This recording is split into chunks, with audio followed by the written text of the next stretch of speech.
Hey, what's up everybody? Bdf 44 coming at you with another video. Alright, I feel very good in comparison to how I've been feeling.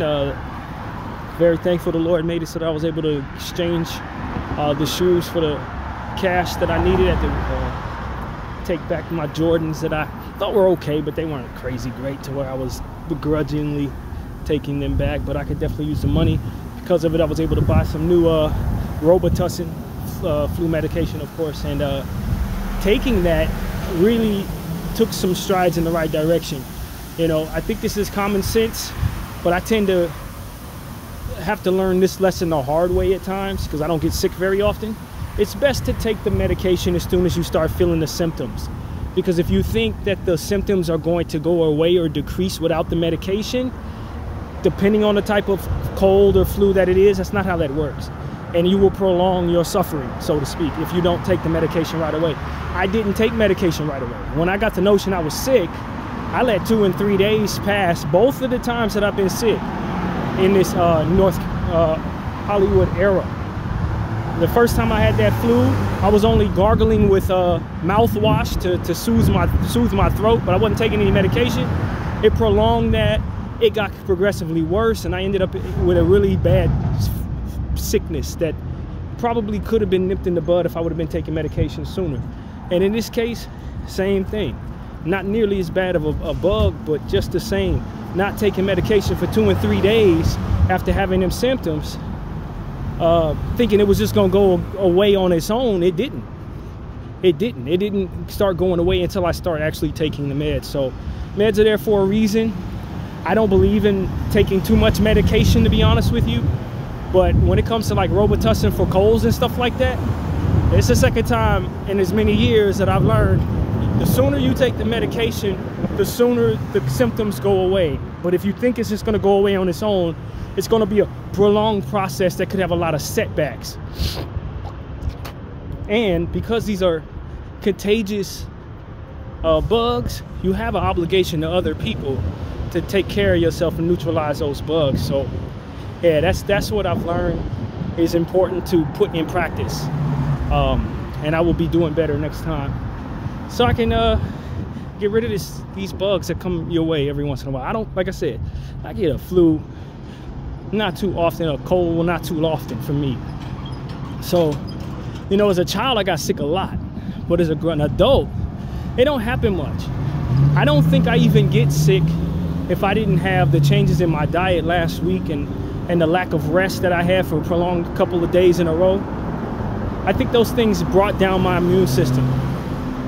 And colds and flus that otherwise would be knocked off by my white blood cells, because of how I was eating, because of how I was not resting, stressing and all of that, I think it just made for my body being significantly more vulnerable than it otherwise would normally be.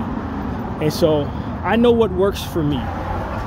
And I'm also finding what doesn't, and I just need to not mess around. You know, unfortunately enough, you know, my body having had those 3 days straight where I wasn't eating very good, the issues that I had when I got over here a year and a half ago with the hives, they've returned.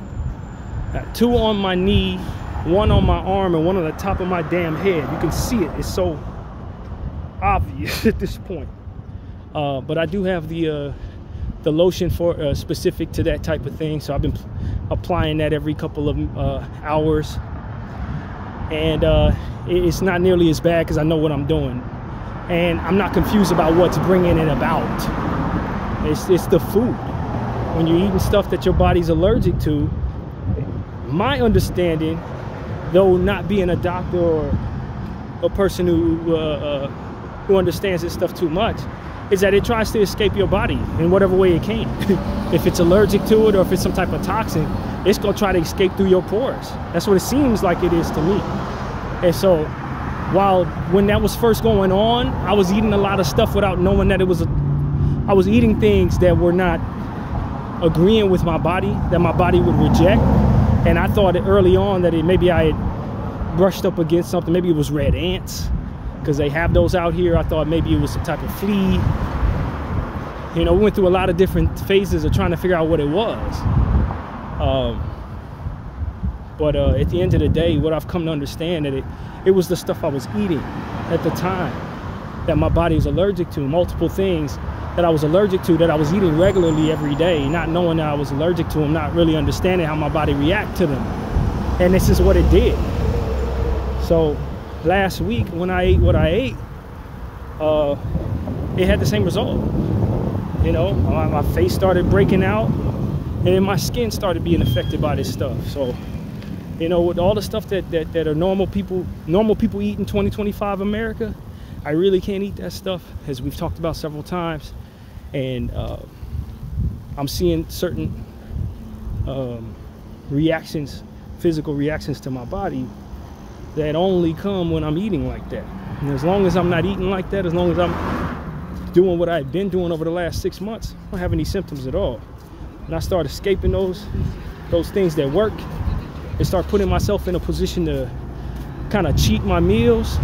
That's when I start finding out that these symptoms are going to be with what comes with that. And it's frustrating, man, because, you know, when you think you have something under control and it's working for you, you almost wonder if you can go back. Like, if you know, am I healed now? I haven't seen any of these symptoms in over a year. Like, was that something temporary? No. You've just been doing what you're supposed to be doing, so you ain't gonna have them problems. If you don't, this is what comes with you. So, you know, I understand that this is it. That's how it works for me. Dietary issues and skin issues are just a part of my life, and managing them is something that I'm not going to be able to take a break from. And so I'm struggling with that, man. Definitely struggling. The one on my wrist is kind of itchy, to be honest with you, but the others are not bothering me at all. So just got to keep on applying the lotion, and just stay on the par with what it is I need to do to make sure that my body is healthy. I can't do certain soaps, you know, can't have certain detergents. I understand that. You know, certain colognes are no good. Can't do a lot of cologne. Very unfortunate, because I'm definitely a fan of good fragrances, but my body has already shown me that it irritates my skin. Certain oils, can't do oils of many kinds, both ingesting and rubbing them on my skin. It just is what it is, man. A lot of stuff that I would prefer and that I used to enjoy, I can't enjoy. You know, so it's just what I'm going to be dealing with for the rest of my life. And you know, I do firmly believe, and I've said this on the camera more than once, and I really believe this, that there's a spiritual aspect to what it is that I'm suffering from. I think I welcomed those curses into my life. Choices I made during my 30s that were not of God, that were not good. And I think He's punished me. And I think those punishments are meant to make me respect Him differently, and to protect me from ever making those decisions that make Him unhappy, and ultimately put my eternal soul at risk. I really believe that. That's why I never tell people I'm some type of perfect soldier or some type of perfect person. I don't think so. I think the Lord has made it very clear that if I mess up, He gonna get me for sure. Don't worry about what everybody else got going on. I can't do certain things. And I don't think He's healing me from these things because it's meant for you to suffer the ills of it. If you're gonna if the Lord is gonna punish you, if that is indeed what He's doing, don't expect for Him to come by and make that punishment not be uncomfortable for you. No, that's the purpose of the punishment. It's to assure that you respect that you're being punished, and that you fear ever doing those things that you shouldn't have done ever again. And so I thank the Lord for His choices upon and His attention upon my life. And I ask that He help me live with the results of my past behaviors, and see to it that I fear Him enough to not do anything that He wouldn't appreciate again. That's what I would say. And with that comes a certain connection and obedience to God that otherwise probably wouldn't be in place if not for the presence of my belief that I've been punished, and that these are the results of those punishments upon my life, which ultimately, if I heed them, will likely save me from worse. So that's how I look at it, man. And then I live with that. I live with that. I'm able to manage that humbly, knowing that if he wipe them away, maybe I don't respect it as much. You know what I mean? Maybe I find myself saying, oh, see, I only have to go through that for a couple years, and then I can live with that. Let me make these decisions again that the Lord don't appreciate. No, and those punishments are permanent. So it's used to understand how serious it is what you've done, and warn others not to do it, and all of these different things. And so that's really what I'm here to say, man. I respect God in a different kind of way, because he's given me a lot of blessings, a lot of gifts, a lot of favor, a lot of truth that I was born with, understanding things that maybe I wasn't explained, but also too because he made me respect him and fear him in these ways. Not just giving me all a bunch of positive and great things, but also holding me accountable. You know, accountability. It's a form of love that often isn't appreciated. So that's what I want to say, man. My day is going well so far, aside from those little discomforts, though. Like I said, I'm going to my therapy session. I got to meet up with the social worker first, 30 minutes before my therapy session at 2. And so I think I'll be on time today. It's probably about noon, and I don't have to actually be there till 1:30. So I think I'm right on time right now. I'll probably get there very early, actually, knowing how this goes. But you know, I slept very well last night for the most part, and it was a real blessing to me, because as I woke up around 2 a.m., I was looking at my phone, and in a space of you know, prayer, you know, kind of just like waking up out of my dream. Felt well rested, because I probably went to sleep about 7:30 or something like that after my exercise. And so I'm looking at my phone, doing all the regular stuff that I normally do, and it was one of those situations where as soon as I had finished everything I intended to do on my phone, the Lord reminded me of some things that I needed to do. And one of them was transfer the money from my savings account to my checking account to assure that the transaction would go through for the motel this upcoming Monday that I reserved earlier in the week. They're supposed to extract that money today. So he reminded me to do that. And then he told me to check my clock, you know, my alarm systems. And as I wasn't thinking about anything, and then I realized, yo, today is the day you set up your appointments. After checking those clocks, I realized the clock was saying, yo, Lydia at 2 o'clock today, several hours from now. I'm like, it hadn't even crossed my mind that today was when those appointments were set up. I didn't know. I wasn't thinking about it. When I felt the notion to check my clock, it didn't cross my mind then. I didn't know why I was checking my clock. I was half asleep, so I wasn't really certain, you know what I mean, what I was looking for. But I was just trusting that voice inside. And it showed me that today was the day I was supposed to meet up with Lydia. If I would not have checked my clock at that time, there's a damn good chance I would have scheduled out my day to do something completely different, or found myself behind schedule and then I had to rush out the house, you know, last minute to assure I met this. Because the alarm, of course, would have went off, but at that point, who knows what I would have been doing in my day. And so I just felt like the Lord was very carefully guiding me toward all of my different responsibilities. I felt like he had showed me a lot of favor over the last couple of days, with them, you know, taking back my shoes and then assuring that I had things, tools is what I call it, that I needed to kind of treat myself.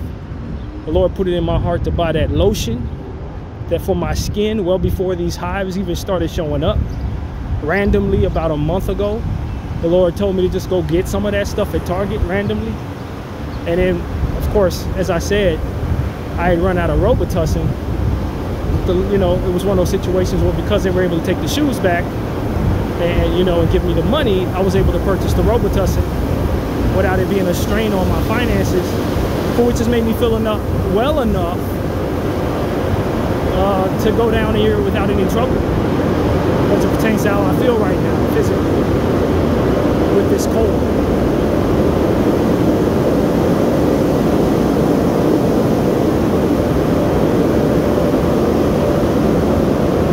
Because I had run out of Robitussin, and I do believe that I would have woke up feeling a lot worse if I wouldn't have taken the doses of Robitussin I took both last night and this morning. And I feel pretty dang good in comparison. It's about as good as I felt since getting sick. So yeah, man, it's just a lot of things that the Lord was just working out one by one over the last couple of days to align me with what I call are the tools for everything that I needed. They were all in place, all of the different things. And there's been times throughout the course of the last couple of months where I didn't have those things.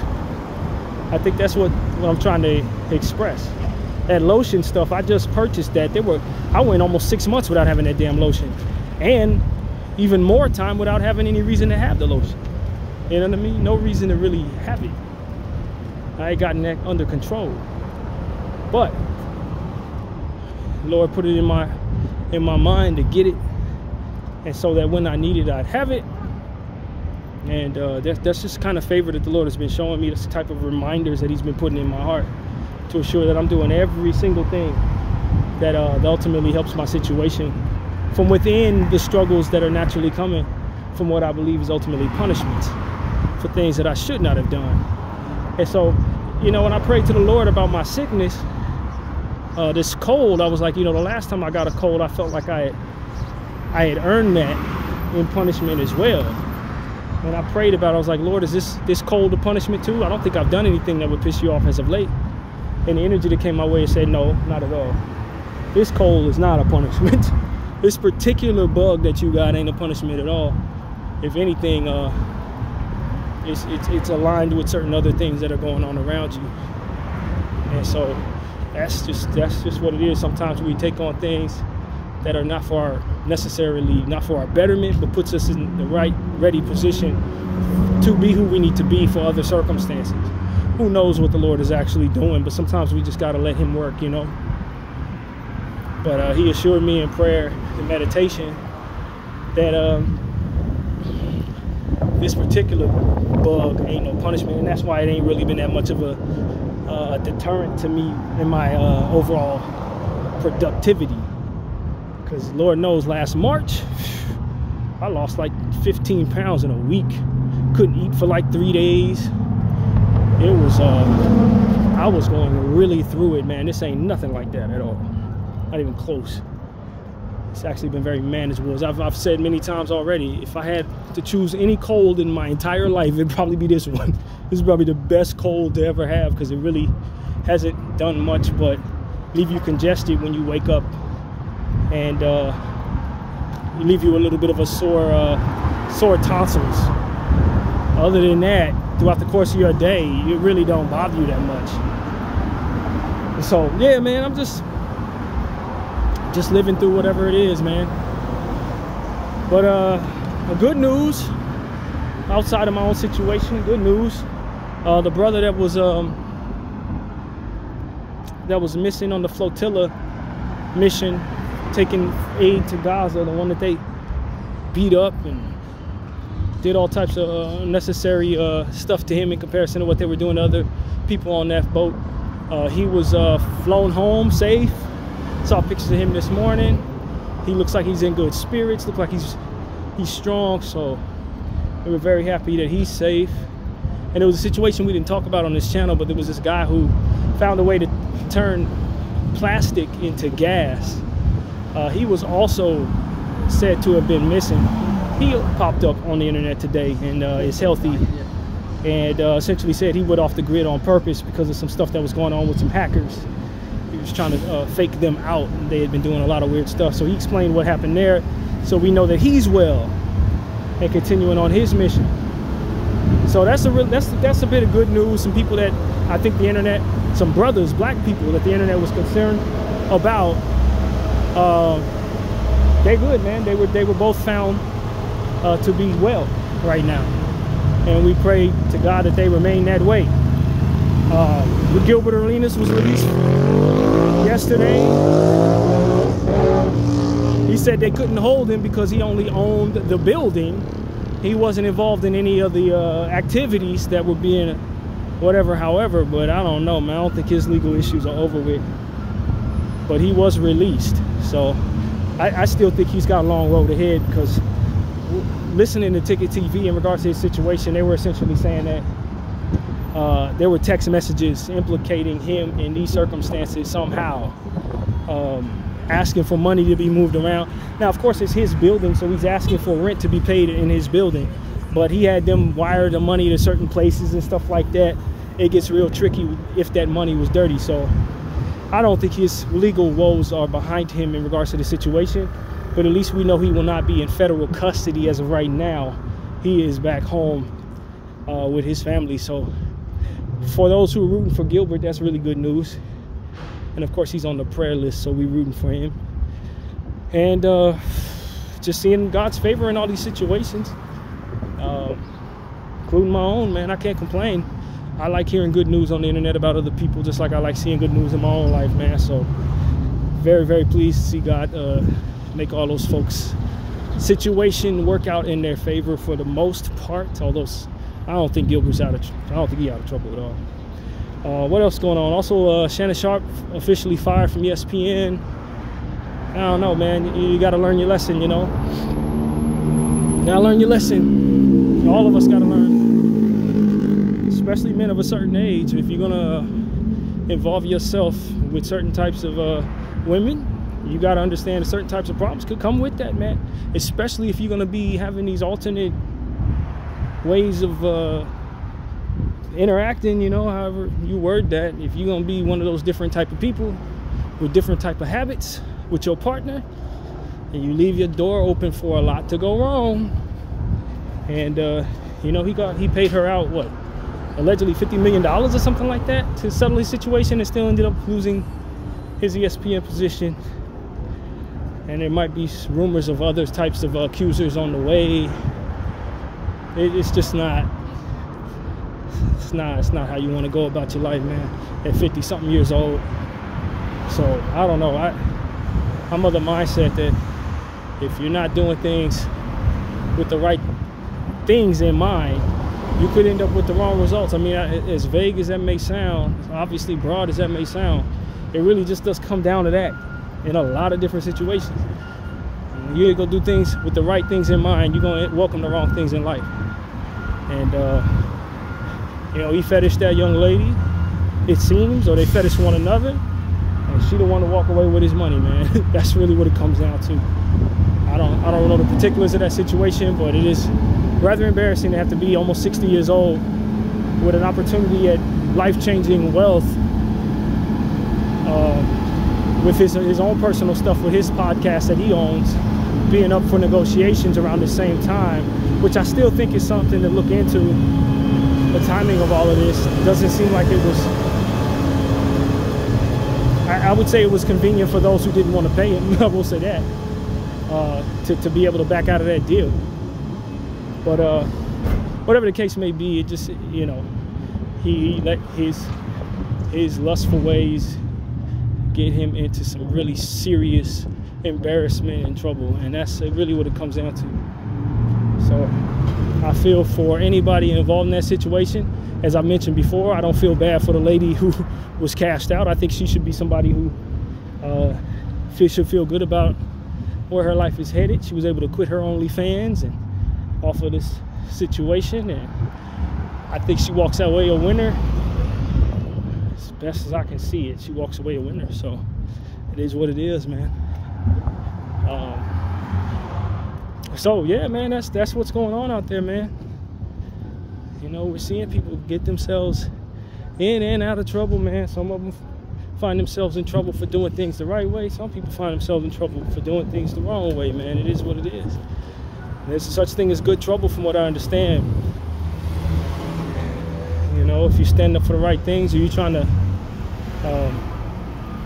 change the course of what we understand as it pertains to gasoline. Like that brother turning plastic into natural gas that can actually start up a car, that can tear up a $1 trillion business. And world gasoline could be destroyed by his invention.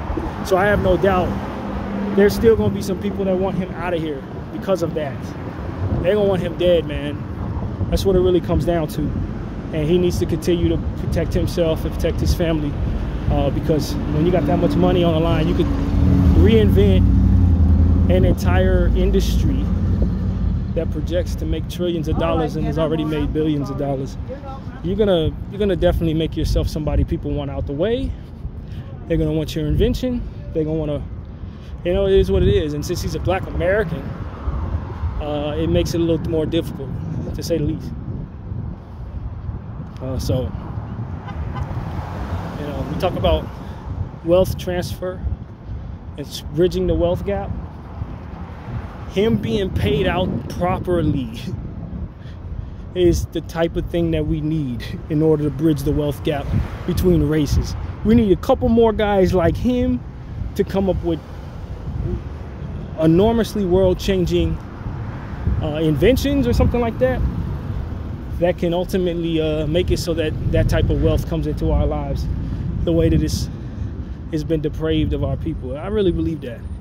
You need about 100 more people like him getting Elon Musk-like money. From what I understand, Elon Musk is now at like $409 billion, I believe it is. Well on his way to becoming the first trillionaire within the next couple of years. Hey, that's the kind of stuff that we need for our people in order to bridge the wealth gap, if I'm being real. It just is what it is. So, yeah, man. It is what it is. I don't find myself being a lover of money like that. I don't dream of that type of money for myself. I really don't.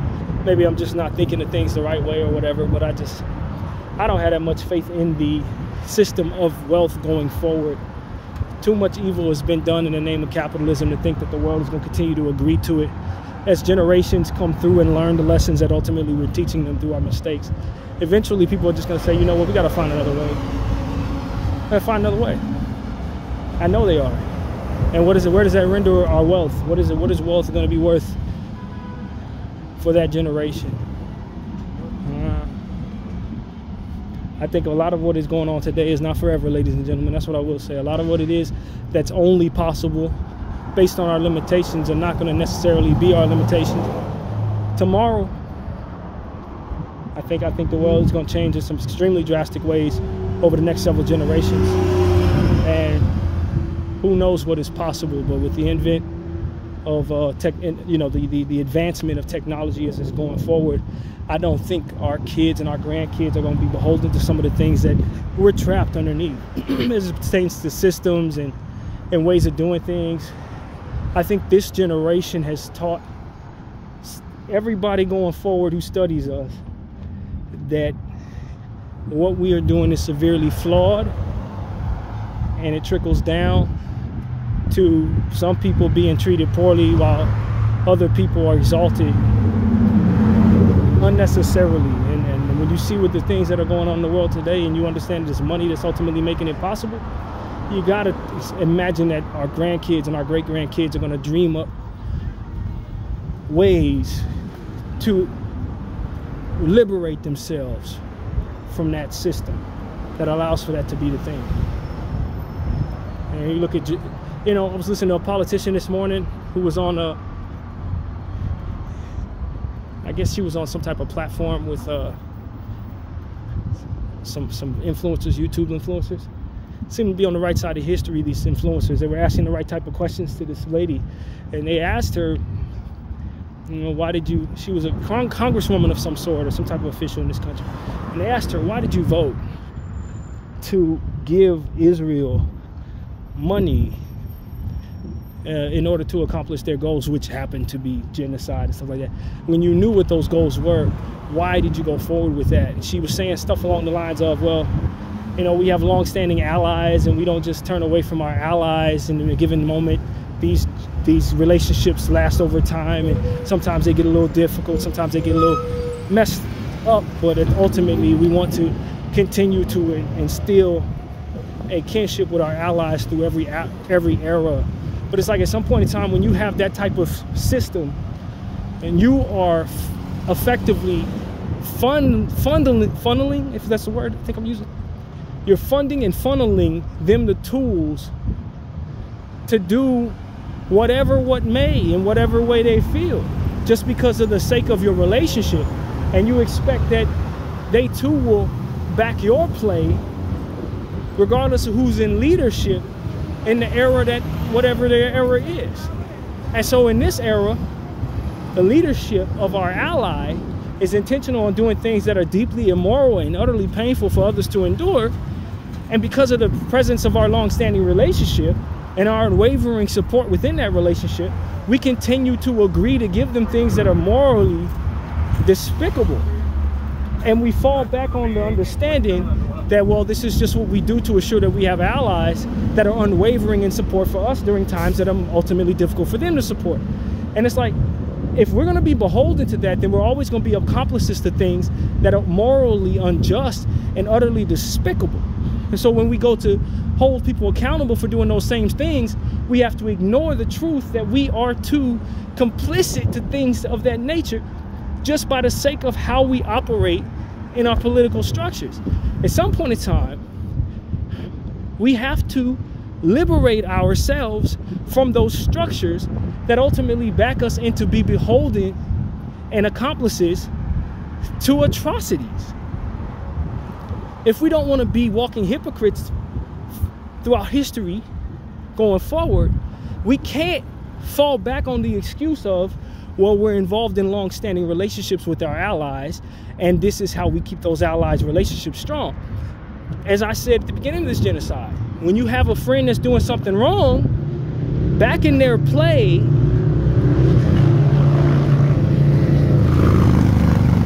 only worsens the relationship or the reputation of both of you. You're not doing your friend any favors if they're doing something wrong and self-destructive. Back in their play is self-serving, because you want to stay on the right side of that friend instead of doing what's best for that friend. Sometimes you got to tell a friend, no, I'm taking your car keys because you're drunk, fam. Now, my friend may be angry at me,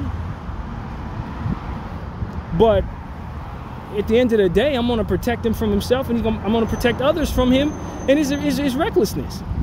That's what keeps people alive. That's what keeps potentially my friend alive. And if they got some irresponsible,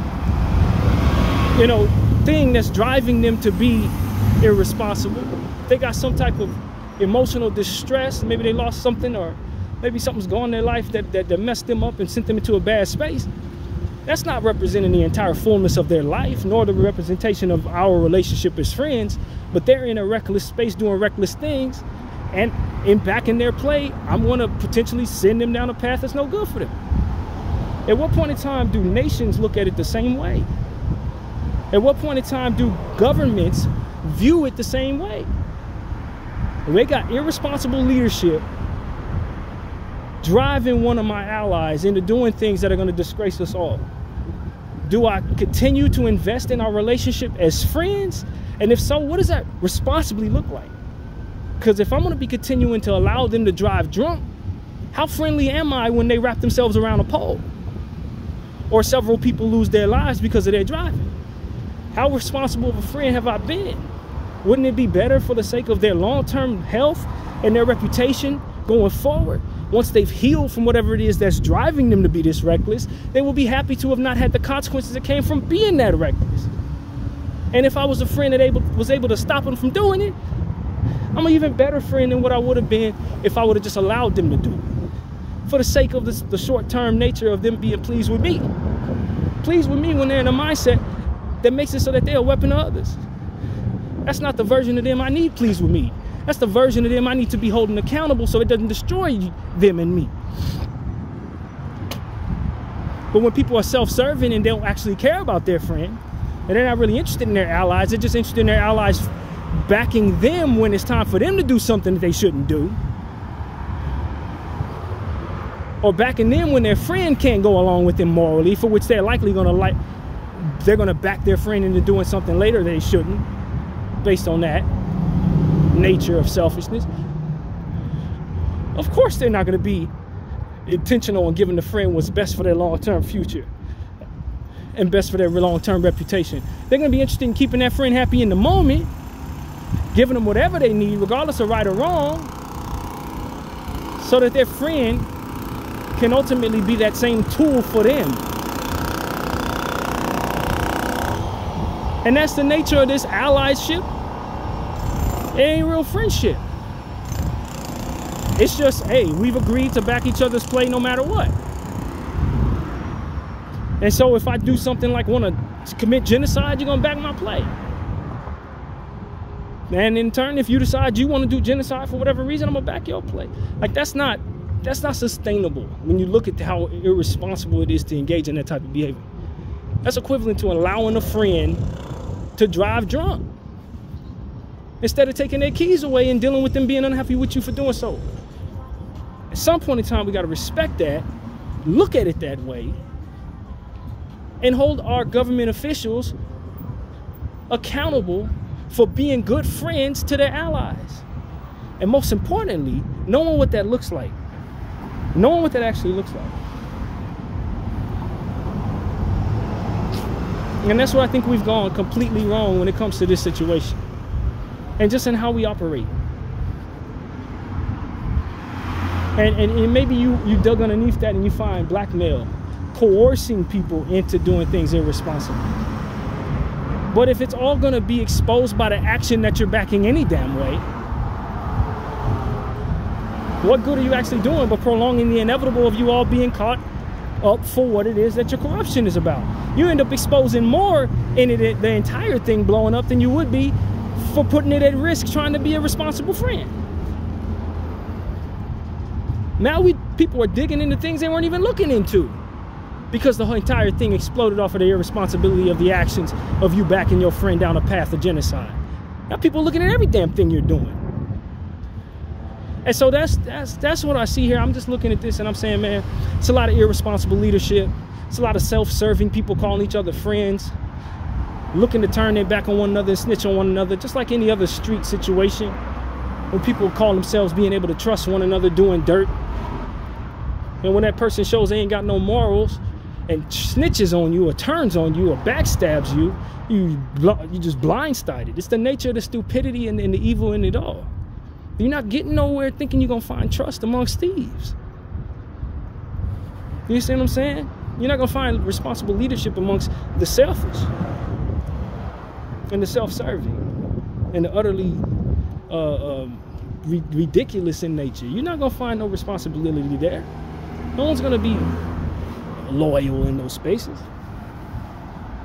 And so what you end up finding is your reputation takes a hit trying to be friends with people like that. So, yeah, man, that's really my point of view on this. I listened to that politician sitting up there trying to justify why she voted to support this, voted to send them money, and that's really what she was trying to explain without saying too much of the quiet part out loud. She was trying to get people to understand, like, look, I don't align with what they're doing morally, but based on the structure of my politics, this was the only way it was responsible for me to vote, given the fact that what we're doing is trying to continue a long-standing relationship, of allied relationship with a certain nation. If they're doing things they have no business doing, they govern themselves. My responsibility and what's already been agreed upon, what I owe them, is essentially backing their play, good or bad, right or wrong, as they've already done for me. So if this is what they want to do, I don't have to like it, but I'm not about to blow up the entire friendship because it becomes a situation where now we're at war with them people. You know what I'm saying? And then they end up blowing up other stuff that ends up exposing what we got going on and deteriorating the relationships that we also have in other areas. I understand the web that they weave when it comes to these politicians. And this is why I think the system itself needs to be held accountable, not just the players involved. You know, they say don't hate the player, hate the game.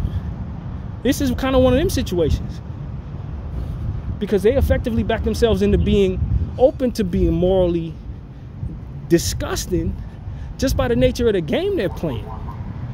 You blow up your whole relationship with the game if you grow a spine for certain moral principles and certain things that ultimately should be considered amongst us all. You give that away as soon as you enter that arena. Because even if you decide to stand alone, you're going to have everybody who's agreeing to play the game back into play to keep the relationship with the allies intact. Back into play of those allies who are doing all this evil stuff. If you stand alone, they're just going to push you out the game. So whatever good you're trying to do in other lanes, you don't get to do because you're not in the game. And that's how a lot of these politicians are looking at it, if not all of them. And my thing is, not only do we need to hold the game accountable, we need to hold the players accountable, because at the end of the day, you know what you're doing? You're allowing for children to suffer in the name of your game. For whatever good you think you're trying to do in other lanes, we're literally allowing children to suffer pain. And that, my friend, needs all accountability appointed at it, toward it. You don't get to stand and say, well, I'm just doing the best I can within the confines of my game, when we're literally watching people drop bombs on children. We're literally watching people starving children. You don't get to say, well, I'm a politician, and if I stand alone, they're going to push me out the game. If you stay in the game, you need to be pushed off the earth, because you're effectively allowing thousands of children to die. You see what I'm saying? It's not a situation where you can do bad for the greater good. There's no greater good to genocide. It's just those who are complicit to it and those who are standing against it. And so I think all of those people deserve whatever comes with them, whatever comes with those actions. Responsibly speaking, without being ridiculously crass, all of these politicians deserve the same thing that anybody else deserves on the wrong side of the resistance to this dang genocide, if I'm being completely honest with you. That they're in this civilized American world does not make them any less of a tyrant to those people who are suffering. Children are suffering, starving, dying, losing limbs, losing family. This very morning, I saw a picture of a man and all of his children, at least 4 of his children, all unalived, violently. Children as young as 5, maybe younger than that.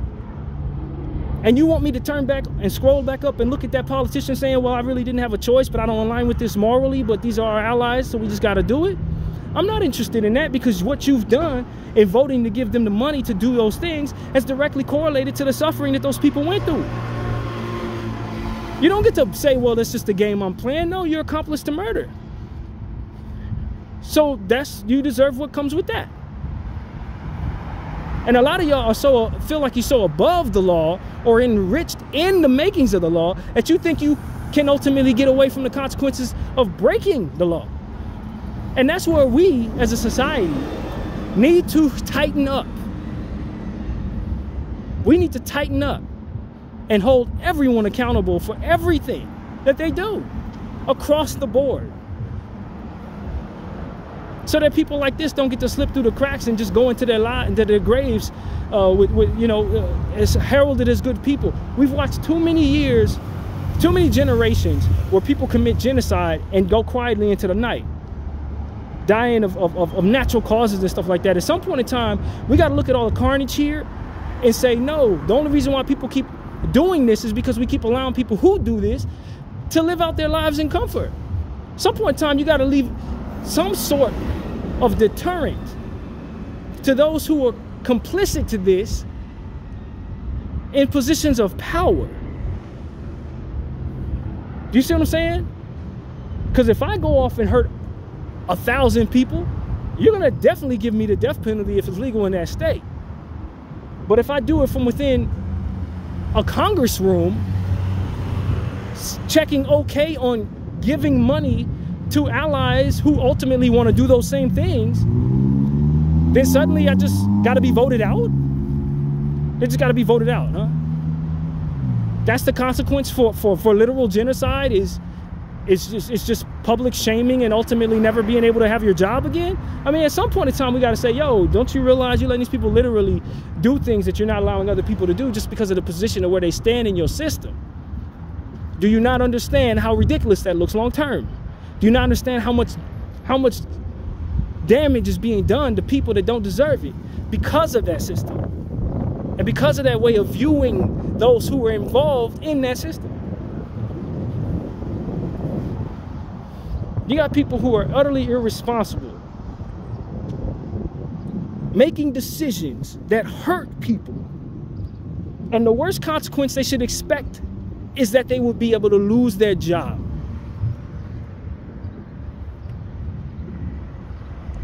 May that not be something that our grandkids are going to be able to say, man. That's really what I have to say. Don't let that be the same thing that my great-grandson or great-granddaughter is going to be able to say about her times, yo. Because we are barbaric in nature when it comes to these politicians, bro. They can send billions of dollars to places that are killing children. We see footage of the children dying. And the worst thing we want to do to these people is vote them out of their positions. There is something very wrong with that.